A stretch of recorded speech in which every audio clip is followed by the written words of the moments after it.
Welcome to What Am I Looking At, a podcast from the Department of Art and Design at Arkansas State University. My name is Dr. Leah Long, and I'm a professor specializing in ancient art. Throughout this series, each presenter will be giving insight into works of art that are in some way unusual, sometimes strange, sometimes hard to understand.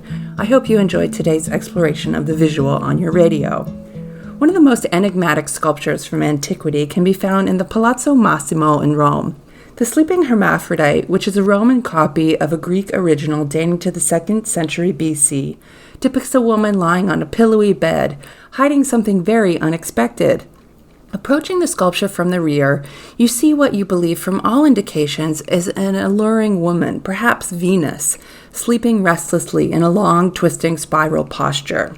She was designed and positioned intentionally to first see her back, with its sinuous curves, and from an extreme turn of the neck, her face.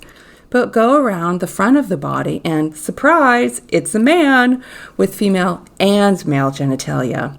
The sculpture is a visual trick, a joke on you, the viewer.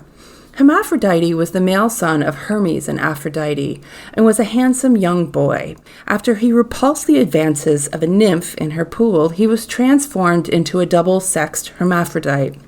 While gender fluidity has ancient roots, this in no way indicates that the Greeks were enlightened and tolerant of multiple sexual identities. The birth of intersex people were a terrible omen that could signal war or famine. Viewed as monstrosities, they were usually killed. But the dual nature of all aspects of life fascinated the ancient Greeks.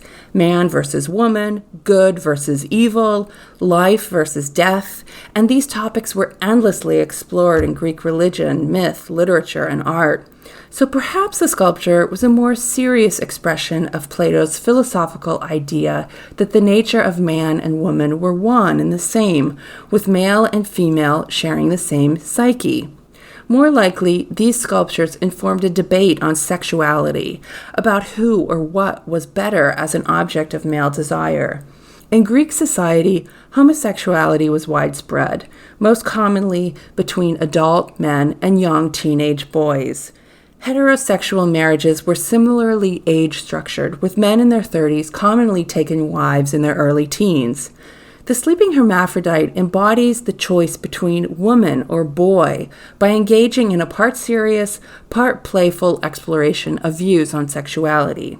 Yet it is also firmly rooted in the artistic milieu of the Hellenistic world, characterized by a flair for the theatrical and an interest in the erotic and exotic.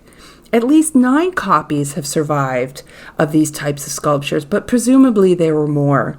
Most date to the Roman period, where they filled the homes and gardens of the wealthy elite.